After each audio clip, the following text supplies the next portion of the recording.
na question. What do you often imagine yourself to be? I imagine myself as a people who make change.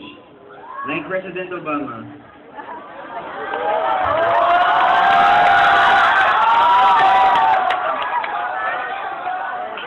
His words didn't stop him in making change. He made history, being the first African American president of the United States. Like me, I want to make change on my own way. And with God's help, I can do it.